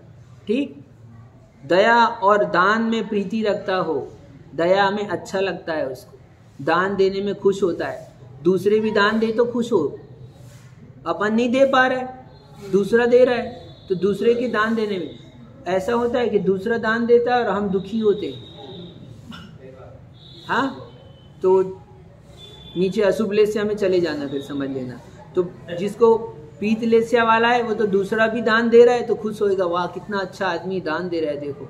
और कोई कहेगा क्या, नाम के लिए दे रहा है, अपना लिखाना है, इसको बड़ा है, हर समय आगे आ जाता है ये, ऐसा होता है भाव। तो वो अशुभ परिणाम है, अशुभलेस्या के भाव। हाँ, बदलते रहते हैं, हमारी लेस्याएं बदलती रहती है। ठीक, जैसे समय जैसे भाव वैसी लेस्या, और वैसा बंध फिर वैसा उदय। तो मन वचन के कार्य में क्या कोमल परिणामी हो, मन से भी सरल, वचन से भी सरल, है ना, काय से भी सरल, ऐसे ये तेजोलेस्या के परिणाम है। फिर पद्मलेस्या, क्या जो त्यागी व्रती है ना, ऐसे नहीं ऊपर से त्याग किया है, अंतरंग से त्याग के परिणाम है। व्रती, त्यागी हो, भद्र हो, समता परिणामी हो। मिल गया तो ठीक, अब एक दिन शाम को भोजन नहीं भी मिला तो इन लोगों ने कुछ कहा नहीं, उफ तक नहीं कहा, तो ऐसे समता परिणामी चीज, भद्र परिणामी। हाँ, और नहीं मिला तो अरे हम त्यागी व्रती हैं, तुम ध्यान नहीं रखते हो। हाँ, इतना पूरे सबको क्या कर दिया एक तरफ। तो वो लोग बोले भैया जी गलती हो गई। बोले क्या गलती हो गई? बोले आपको बुला लिया इस साल, अगले साल नहीं बुलाएंगे, है ना। तो ऐसा तो ऐसा नहीं करना चाहिए। तो जो व्रती है वास्तव में वो ऐसा नहीं करेगा, ठीक है। और पता चला आपने बैठने को यहाँ तो ठीक है पाटर लगा दिया, नहीं भी लगाया तो हम लोग हमारी इतनी प्रतिमा है, ध्यान नहीं रखते हो, आगे लगाना चाहिए पाटा, यहाँ बैठाओ। पता चला पूरी चटाई हटा रहे हैं और चटाई बिछी हुई है और तुमको आकर बैठना है, तो तुम व्रती हो तो ठीक है, बिछी है तो शांति से तो दूर बैठ जाओ, पीछे बैठ जाओ तो व्रत कम हो जाएंगे क्या? हाँ नहीं, पता नहीं पड़ना चाहिए कि व्रती है। हाँ, बस तुम्हारे काम से अपने आप पता चल जाएगा कि व्रती है ना। ऐसे बोल के व्रती जो बताते हैं ना, तो बस समझ लेना तो कह रहे हैं व्रती हो, भद्र समता परिणामी हो, सरल स्वभावी हो और धार्मिक आदि शुभ कार्यों में उद्यमी रहता हो। धर्म का काम है आगे आगे रहता है, मन से होता है, अपने अपन भी करो, चलो सहयोग कर दो, जितना होता है अपने से बंद पड़ो। और क्या अपने को क्या करना है, मंदिर का है, अध्यक्ष जी जाने, मंत्री जाने, क्या अब लाइट चल रही है तो जल ही रही है, अपने को क्या करना है, अपने घर का बिल थोड़ी ना आता है। हाँ, पंखा चालू छोड़ के भग गए, अपने घर का थोड़ी ना है, क्यों? मंत्री जाने, उसका काम है। यहाँ गंदगी पड़ी है तो मान लो हमने देख लिया और बोल दिया देखो ये क्या है, तो आवाज लगाएंगे भैया आओ तुम सफाई, अरे तुम भी तो मंदिर तुम्हारा भी तो है, हाँ उसी का है क्या? अरे हमारा मंदिर गंदा है, कोई चीज वहां पर पड़ी है तो हमारी ही है ना, वस्तु किसकी है, भगवान किसके हैं? ओ बोले जाने दो, हमको क्या करना है, वो माली करेगा, वो उसका काम है, वो करेगा, अपन काय को करें? तो ये जिसका भद्र परिणामी है वो सोचेगा अपन भैया अपन ही कर दो, चलो फटाफट, ठीक, अपनी चीज समझ के, यानी धर्म के कार्यों में ऐसे आगे रुचि लेगा बढ़कर। जुलूस निकल रहा है तो अरे रहने दो, पहुंच जाएगा जब जीवन चालू होगा तब जाएंगे अपन, है ना? क्या जुलूस में कौन जाए, जाने तो जिनको जाना है, ठीक। इस तरह के परिणाम होते हैं जीव के। तो ये पद्मलेस्या के परिणामों की चर्चा है। धर्म के कार्य है, उसमें अंतरंग से आपकी रुचि है, चलो भैया धर्म का कार्य हो रहा है, चलो आगे चलो। और शुक्ल लेस्या के अब आगे ये हो गया, अरे और छूट गया था, रुक जाओ। और सहनशील होता है, क्या पद्मलेस्या वाले का बता रहे, शुभ कार्यों में आगे होता है, उद्यमी होता है, सहनशील होता है।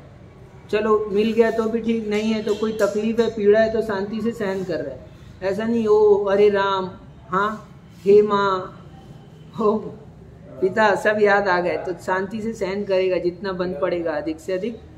उपवास किए तो तकलीफ तो होगी थोड़ी, तो ऐसा नहीं कि उठा लिया सर पे तो दूसरा कहे कि भैया क्यों किया उपवास, है मना किया था, और तुम्हारे को देखकर दूसरे लोग और बेचारे चार घबरा गए, बोले अपन भी नहीं करेंगे। तो शांति से, अब तकलीफ तो होगी थोड़ी बहुत, तो वो तो सहन लो, सहन कर लो, तो सहन कर लोगे तो आपकी ताकत बढ़ जाएगी और दूसरे धर्म की अप्रभावना भी नहीं होगी। नहीं तो लोग कहते हैं क्या, उपास कर लिया और डला पड़ा है, हाँ इससे अच्छा तो हम ही हैं। अरे तुम अच्छे नहीं हो, वो कम से कम कुछ कर तो रहा है, तुम खा पी के कह रहे हो हम अच्छे हैं, अच्छे नहीं हो बिल्कुल भी, हाँ ऐसा मत समझना। उपास वाले हैं, थोड़ी तकलीफ हो जाती, कहीं लेट भी गए बैठ भी गए तो अपन तो उनका सहयोग करो, कोई तकलीफ तो नहीं है ऐसा पूछ लो।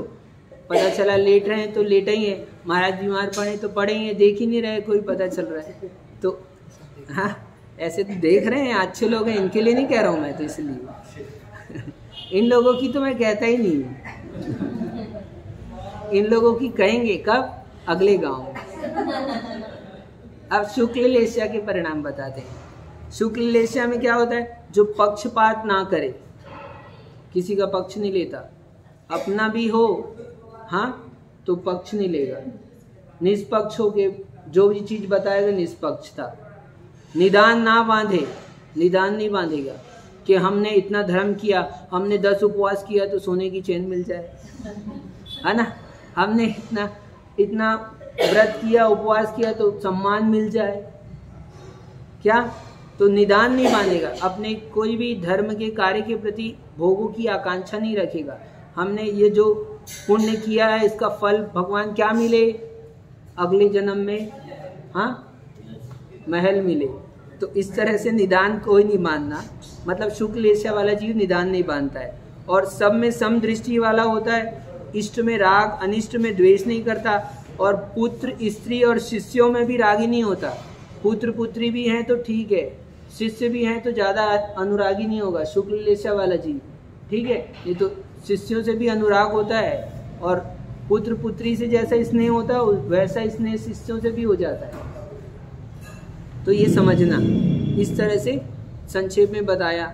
चित्र आपको पता ही है, देख ही लिया था। एक सोचता है कि जड़ से उखाड़ दो, एक मोटा तना काट दो, नीचे से लगाते चलना। कृष्ण लेस्या वाला क्या करेगा, जड़ से उखाड़ के खाने की इच्छा करेगा, फल को, फल खाना है लेकिन क्या करो पेड़ को। और नील लेस्या वाला वो मोटे तने को काटेगा, कापोतलेस्या वाला क्या करेगा, एक बड़ी डाल को काटेगा। पीतलेस्या वाला क्या सोचेगा, अरे फल ही तो खाना है, चलो ठीक है, एक छोटी डाली तोड़ लेगा। पद्मलेस्या वाला डाली भी काहे को तोड़े, जो फल का गुच्छा है उसी से काम चल जाएगा। ये कौन सा हो गया, पद्मलेस्या। और शुक्लेस्या वाला क्या, भैया ये गिरे हुए हैं ना, ये अपने काम के हैं, इसी में से छाट लो खा लो, ठीक। तो ये तो एक वृक्ष से फल खाने के लिए बताया। ऐसे ही सारे काम में लगा लेना, काम एक है, उसको करने की शैली, उसको करने का तरीका, उससे पता चल जाता है उसके भाव कैसे। अब एक एक चीज में लगा लेना, अभिषेक में, पूजन में, आहार में, सब चीज में लगा लेना, धर्म के कार्य में भी लगा लेना। तो इस तरह से ये लेस्या के परिणाम बताए। ये हुए कौन से भाव, औदैहिक भाव। अब पारिणामिक भाव, जी भव्या भव्यत्वानि च, जी भव्या भव्यत्वानि च, कितना भी करो होता ही नहीं है, विषय इतना है। ये पारिणामिक भाव है, कोई कर्म का जिसमें उदय नहीं होता। जीवत्व भाव, जो जीव का चैतन्य भाव है वही जीवत्व भाव है। भव्यत्व भाव, भव्यपना भी पारिणामिक है, किसी कर्म के उदय के कारण से नहीं है। आप लोग भव्य हो कि अभव्य, यदि भव्य हो तो भव्य ही रहोगे, अभव्य हो तो अभव्य अभव्य ही रहता है, ठीक है। भव्य जो है वो सम्यक दर्शन, ज्ञान, चारित्र रूप पर्याय को प्रकट करने की सामर्थ्य रखता है, वो प्रकट कर लेता है। और अभव्य जीव जो है, शक्ति तो उसके पास में भी है लेकिन कभी प्रकट नहीं कर सकता, ठीक। जैसे कोई कोई मूंग होता है ना, ठुर्रा मूंग, कितना भी सिझा लो, कितना भी सुना दो उपदेश, हाँ, तो मतलब वो सींचता नहीं है। तो ऐसा वो क्या, वो पकने की शक्ति नहीं है उसकी, वो स्वयं से ही स्वभाव से एक ही पेड़ में उत्पन्न हुआ है, एक ही साथ में एक ही फली में लगे हैं, 10, 15, 13 दाने हुए हैं, उसमें से एक दाना क्या है, सींच ही नहीं रहा है, ठुर्रा मूंग कहते हैं उसको, ठीक। आप लोगों की भाषा में क्या कहते हैं, ठोल्डा है ना। ये तो खोल्डा भी कहते हैं क्या, खोल्डा है। तो इस तरह से क्या समझना, तो जीव भव्यत अभव्यत्व। अब आगे कहते हैं जीव की चर्चा चल रही है, तो अब जीव के स्वतत्व बताए, लेकिन जीव को पहचाने कैसे, कैसे पहचानोगे, तो उपयोगो लक्षणम, उपयोग जीव का लक्षण है। उपयोगवान जो सुख दुख का वेदन करता है, जानता है, देखता है, अनुभव करता है, वो जीव है, ये जीव की पहचान है। उपयोग उसका लक्षण है। कितने प्रकार का उपयोग, सद्विविदोष चतुर्भेदा, सद्विविदोष चतुर्भेदा, 2 प्रकार का, ज्ञानोपयोग, दर्शनोपयोग। ज्ञानोपयोग 8 प्रकार का, दर्शनोपयोग 4 प्रकार का, सब आपको मालूम है, ठीक। जीव के भेद आगे चलते हैं क्योंकि अब समय हो गया है। संसारिणो मुक्ताश्च, संसारिणो मुक्ताश्च, जीव के 2 भेद हैं, संसारी और मुक्त। आप लोग कौन से हो, मुक्त। आज तो मुक्त नहीं हो, भोजन नहीं करना है, भोजन से मुक्त, हाँ नहीं, आप लोग संसारी। तो जो संसार में भ्रमण करते हैं, संसरणमिति संसाराः, ठीक। अरिहंत भगवान संसारी है कि मुक्त, वो तो संसार में रहते हैं, बोलो। अरे वो भ्रमण नहीं करेंगे, संसार में तो सभी रहते हैं, संसार के बाहर कोई नहीं रहता। मुक्त जीव भी संसार में रहते हैं, लेकिन भ्रमण 5-4 गतियों में, है ना। द्रव्य, क्षेत्र, काल, भव, भाव रूप 5 परावर्तन रूप संसार जिनका है वो संसारी, ठीक। द्रव्य परिवर्तन, क्षेत्र परिवर्तन, द्रव्य की अपेक्षा से। अब वो 5 परावर्तन है, कभी फुर्सत में इसको विस्तार से बताएंगे। ऐसा कोई भी द्रव्य नहीं है जिस आज तक आपने नहीं भोगा हो, ठीक। पुद्गल परमाणुओं को सभी आप भोग चुके हैं, ये द्रव्य परावर्तन के अंतर्गत। कर्म द्रव्य परावर्तन, नो कर्म द्रव्य परावर्तन होता है। क्षेत्र के अंतर्गत आप लोग कहाँ जन्मे हैं, कौन सा आपका जन्म स्थान, जल्दी बताओ। हाँ, यहाँ जसपुर में, समर्थ। अरे ऐसा कोई स्थान नहीं है 3 लोक में जहाँ पर आपने जन्म को प्राप्त नहीं किया, इसलिए ये जन्म स्थान है, राग मत करना, छोड़ देना इसको, ठीक है ना। तो ये क्षेत्र परावर्तन, ऐसे सभी क्षेत्र में हमने घूम लिया है। और काल उत्सर्पणी के प्रथम समय में जन्म को प्राप्त करे और फिर मरण हो जाए, फिर अगली उत्सर्पणी आएगी, फिर द्वितीय समय हो आएगा जब, तब उसके जन्म को प्राप्त करे। ऐसे पूरे उत्सर्पणी के जितने समय हैं उन समयों को प्राप्त कर लिया, अवसर्पणी के जितने समय हैं उन समयों में जन्म को प्राप्त कर लिया, मरण को प्राप्त कर लिया। ये काल परावर्तन है। भाव, एक भी भाव नहीं बचा। वो सूक्ष्म जीव दिख रहे हैं ना, ये भी भाव हमने प्राप्त कर लिए सभी। 84 लाख योनियों में सभी भावों को प्राप्त कर लिया हमने। कौन सा भाव चाहिए अब आपको? अरे अब निर्भव होना है भाई, ऐसा नहीं बोलो। और भाव परावर्तन, भाव भी हमने सभी योग स्थान, अनुभाग, बंध, अध्यवसाय स्थान, इन भावों को हमने प्राप्त कर लिया है। इस तरह पंच परावर्तन रूप संसार होता है। जो संसार में घूमते रहते हैं वो संसारी है। जो इन संसार से, जन्म मरण से छूट चुके हैं, सिद्ध अवस्था को प्राप्त कर लिया है, वो मुक्त जीव है। और कैसे होते हैं जीव? समनस्का, मनस्का, ये संसारी जीव के भेद हैं। मन सहित और मन रहित। मन रहित जीव को असंगी कहते हैं, मन सहित जीव को संगी कहते हैं। आप लोग मन से बैठे हो कि बिना मन के? अभी मन घर जाने का तो नहीं हो रहा है। यहाँ मन नहीं है आपका, इसलिए असंगी है ना। मन और कहीं लगा है, ठीक नहीं। तो मनुष्य जो है वो संगी ही होते हैं। जो मन रहित होते हैं वो असंगी होते हैं। पंचेंद्रिय जीव के भेद है। एक इंद्री से 4 इंद्री तक जीव असंगी ही होते हैं, मन रहित ही होते हैं। पंचेंद्रिय होते हैं वो कोई पंचेंद्रिय जीव असंगी होते हैं। कोई तोता, कोई मेढक, कोई सर्प, ऐसे जो शिक्षा और आलाप को ग्रहण कर सके वो संगी, जो शिक्षा आलाप को ग्रहण ना कर सके वो असंगी। संसारिणस्तस स्थावरा, अब संसारी जीव कितने प्रकार के? 2 प्रकार के, त्रस और स्थावर। आप कौन से हो? आप त्रस हो कि स्थावर? त्रस है। एक इंद्रिय जीव को स्थावर कहते हैं, जिनके पास एक ही इंद्रियां होती है, बाकी के सब त्रस में कहलाते हैं। पृथ्वी व्यप्तेजो वायु वनस्पतयः स्थावरा, पृथ्वी व्यप्तेजो वायु वनस्पतयः स्थावरा। पृथ्वी का एक, जल का एक, अग्नि का एक, वायु का एक, वनस्पति का एक जीव, ये क्या है? स्थावर हैं। द्विंद्रिया दयस्तसा, 2 इंद्री को आदि लेकर, 2 इंद्री, 3 इंद्री, 4 इंद्री, पंचेंद्रिय जीव, ये क्या है? त्रस कहलाते हैं। पंचेंद्रियाणी, इंद्रियां कितनी होती है?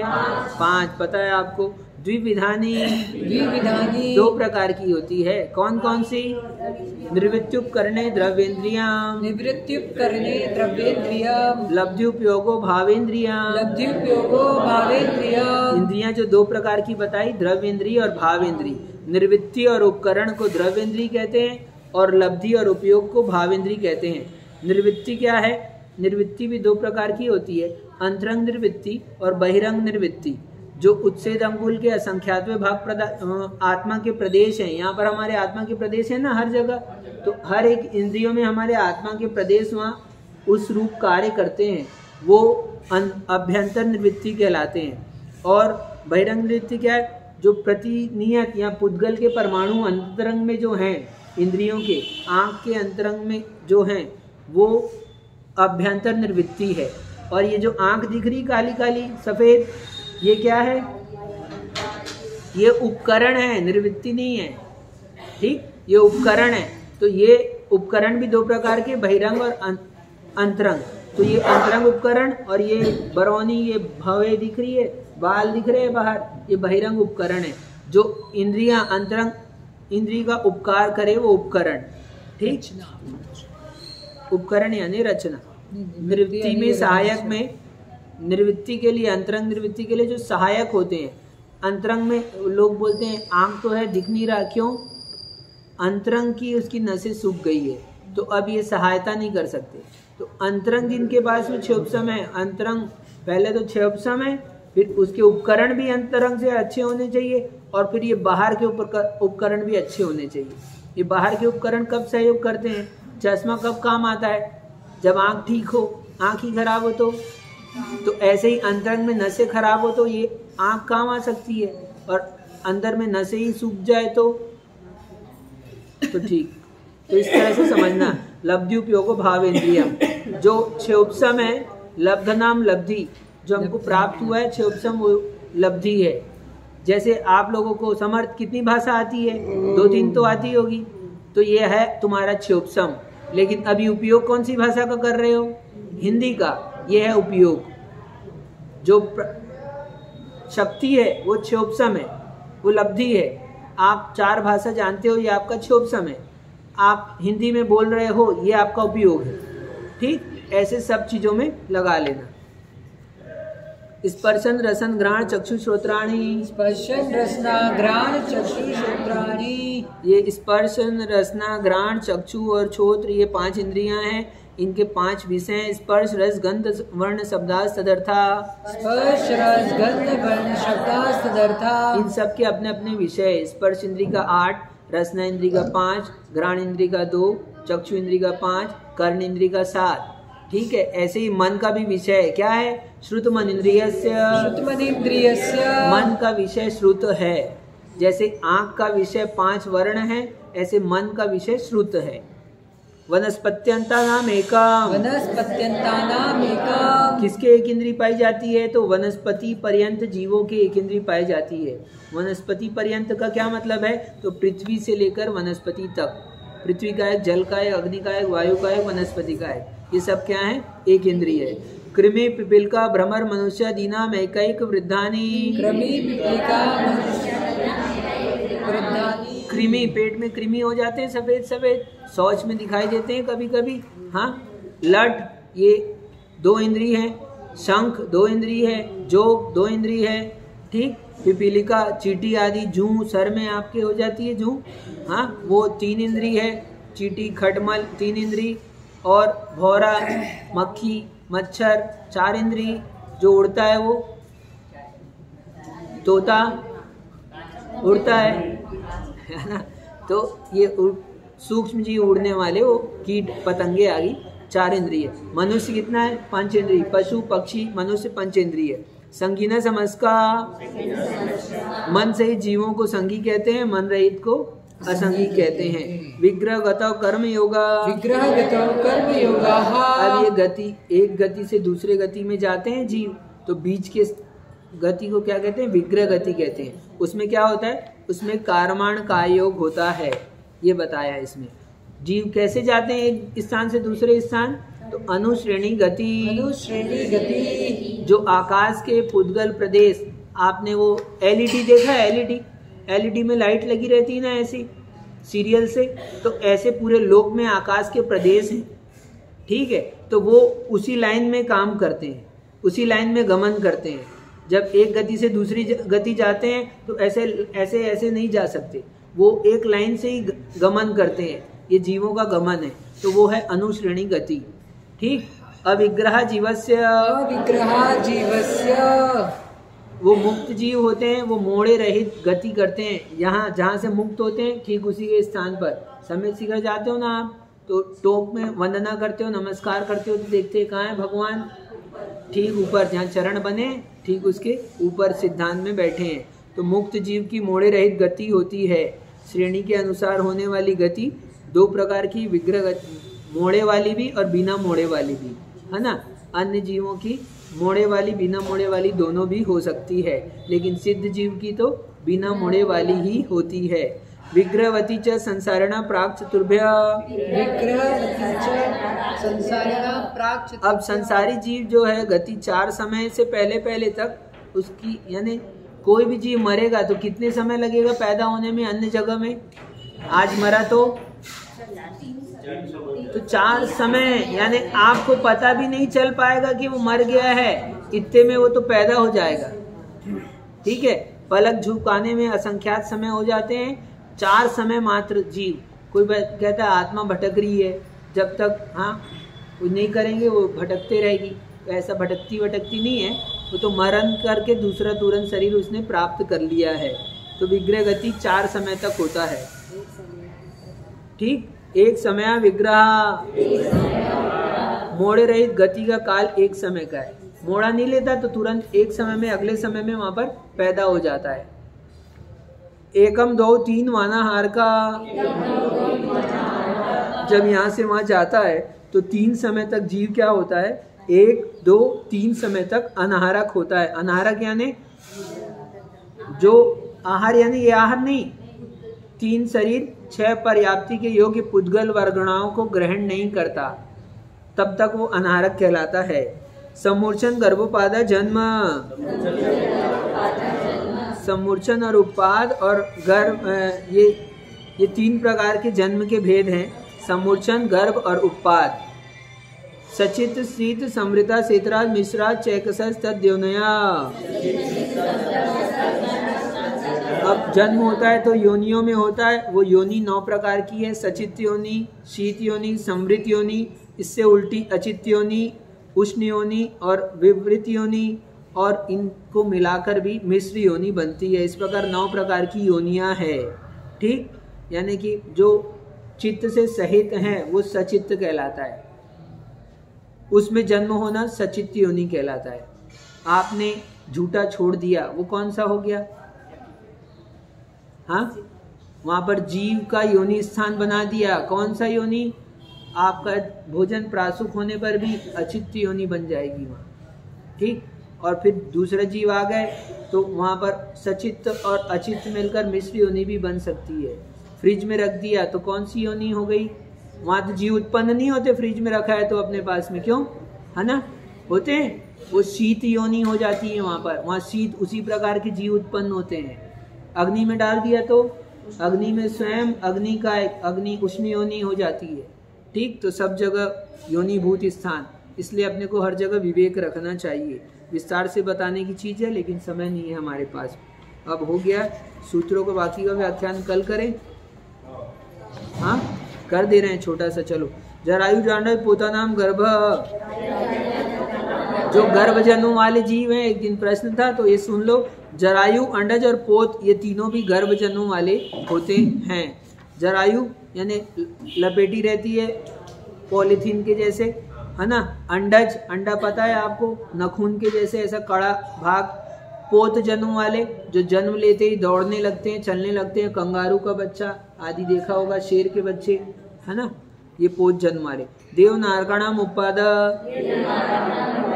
देव और नारकियों का उपाद जन्म होता है। जैसे आप सो के उठे ना, अभी उठे कि नहीं आज दिन में, है ना, दिन में नहीं सोना चाहिए, तो सो के उठते हैं अपन, जैसे ऐसे देव यहाँ से मर के देव गति में उत्पन्न हो गए आप लोग, तो यहाँ से सो के उठे जैसा काम हो जाएगा। उपाद सैया होती है, उसके ऊपर उठते हैं बस वो। ठीक, शेषाणाम समूर्छनाम, देव और नारकियों का उपाद जन्म होता है। शेष जीवों का क्या? समूर्छन जन्म, यानी गर्भ जन्म बता दिया किसका? ठीक है, गर्भ जन्म वाले मनुष्य और पशु पक्षी आदि है। उपाद जन्म वाले देव नारकी है, और शेष जीव है 1 इंद्रिय 4 इंद्रिय, उनका समूर्छन जन्म होता है। औदारिक वैक्रिय कारक तेजस कर्माणी शरीराणी, उनका जन्म होता है तो शरीर कौन सा होता है उनका? तो औदारिक शरीर होता है, वैक्रिय कारक तेजस और कर्माण, ये 5 प्रकार के शरीर है। स्थूल शरीर होता है, नेत्रों से दृष्टिगोचर होता है, दूसरे के द्वारा रोक दिया जाता है, रुक जाता है, ऐसा औदारिक शरीर होता है। वैक्रियक शरीर देव और नारकियों का होता है, अस्थि मज्जा शुक्र आदि उसमें नहीं होते हैं, है ना, वो विभिन्न विक्रिया कर सकते हैं। देव पृथक विक्रिया कर सकते हैं, नारकी अपृथक विक्रिया करते हैं। आहारक शरीर केवली के पादमूल में अन्य जो 6वें गुण स्थानवर्ती मुनि के एक हाथ का पुतला निकलता है श्वेत रंग का, वो आहारक शरीर होता है। ये मुनियों के ही होता है मात्र। ठीक है, कभी जिनेंद्र भगवान के दर्शन करने का मन हो गया, कुछ शंका आ गई मुनिराज को, तो उनके मस्तक से पुतला निकलकर केवली के पादमूल में जाता है, वहाँ जाकर आ जाता है, तो उनकी शंका मिट जाती है, उत्तर मिल जाता है उनको, है ना। पंचम काल में नहीं होता। लेकिन तेजस और कारमान शरीर, तेजस शरीर सभी जीवों में जो तेज का कारण होता है वो तेजस शरीर है, औदारिक शरीर से सूक्ष्म। और कारमान कर्मों के ज्ञानावरण आदि 8 कर्मों का जो शरीर है बनता है वो कारमान शरीर है। कैसे हैं ये? परम परम सूक्ष्मम, आगे आगे के सूक्ष्म है। औदारिक से सूक्ष्म तेज, औदारिक से वैक्रियक, वैक्रियक से आरक, आरक से तेजस, तेजस से कारमान।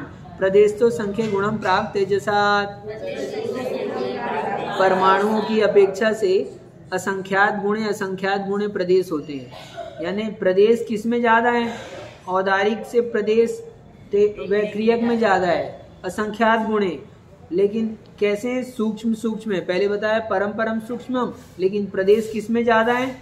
तो आगे आगे के शरीरों में लगा लेना। अनंत गुणे परे, आहारक और तेजस शरीर जो है उसमें अनंत गुणे परमाणु होते हैं, उसके पहले असंख्यात गुणे होते हैं। ठीक। और अप्रतिघाते, ये जो तेजस और कारमान शरीर कहा, ये किसी से प्रतिघात नहीं होता। वज्र पटल आ जाए तो भी उसका घात नहीं होता। लोग कहते हैं हमने प्रयोग किया, आत्मा होती है, कांच के बक्से में रखा, आदमी को अंदर घुसा दिया तो बाद में एक छिद्र हो गया। तो आत्मा को निकलने के लिए छिद्र की जरूरत नहीं है। क्यों? क्योंकि वो आदमी तो मर गया, तो मरण हो गया तो कारमान शरीर, विग्रहगत कर्म योगा कहा, कारमान शरीर होता है। तो कारमान शरीर तो क्या वज्र पटल से भी पार हो जाता है, रोक नहीं सकता उसको कोई। ठीक। तो जो एग्जाम्पल बताते हैं कि आत्मा के लिए ऐसा किया, तो वो सब बेकार की बातें हैं। अनादि संबंधे च, तेजस और कारमान शरीर का संबंध कब से जीव के साथ? अनादि से है। नए नए कर्म बनते रहते हैं, उस अपेक्षा से बदलता रहता है, लेकिन अनादि से कर्मों की संतति चली आ रही है, इसलिए अनादि से है। किसके हैं? सर्वस्य। कोई कहे हमारे पास नहीं है, तो सभी संसारी जीवों के ये शरीर हैं। कौन से? तेजस और कारमान। तदादीनि भाज्यानि युगपदे कस्मिन् चतुर्भ्य, एक साथ कितने शरीर हो सकते हैं जीव को? तो तेजस और कारमान शरीर को आदि लेकर 4 शरीर तक हो सकते हैं।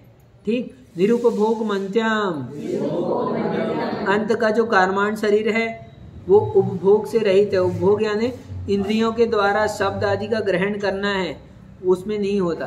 कारमान शरीर शब्द आदि को नहीं सुन सकता है। ठीक। वह उपभोग से रहित है। कारमान शरीर विग्रह गति में होता है, इसलिए वह निरुपभोग होता है।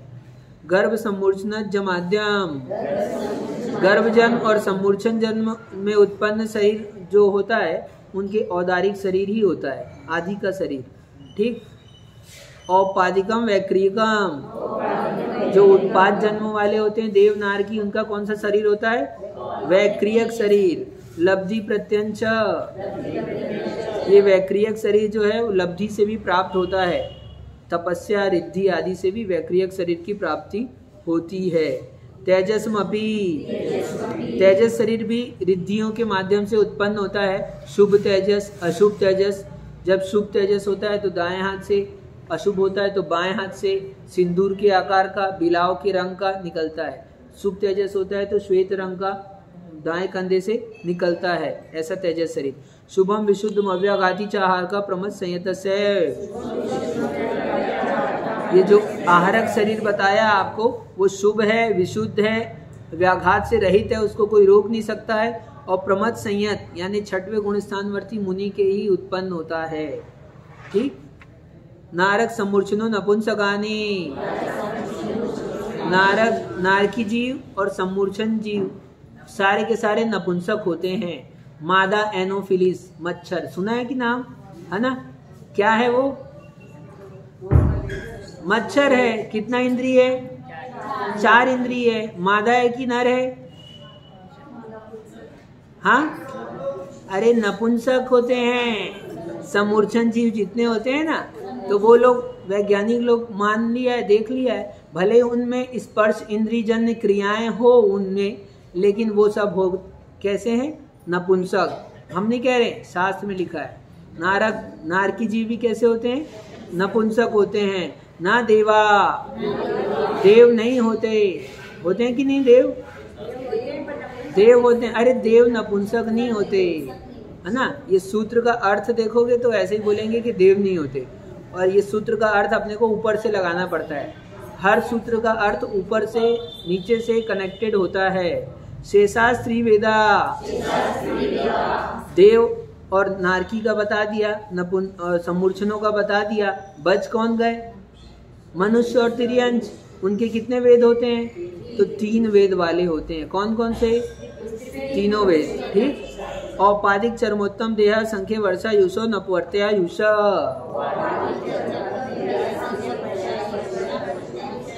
जो उपात जन्म वाले होते हैं, कौन? देव और नारकी। जो असंख्यात वर्ष की आयु वाले होते हैं, बताया था आपको, भोग भूमिया जीव। ठीक है, जो चरम और उत्तम चरमोत्तम देह वाले होते हैं, ऐसे तीर्थंकर जीव, ये सब क्या हैं? ये सब अपवर्त आयु वाले होते हैं। इनकी आयु का अपवर्तन नहीं होता, अनअपवर्त आयु वाले होते हैं। ठीक है, यानी इनका अकाल में मरण नहीं होता। देव का, नारकियों का, भोग भूमियों जीवों का, तीर्थंकर आदि का और असंख्यात वर्ष की आयु वाले अन्य जीवों का असमय में मरण नहीं होता। इस तरह जीवों के बारे में समझा। कल अपन और जीव कहाँ रहते हैं उस संबंधी चर्चा विचार करेंगे।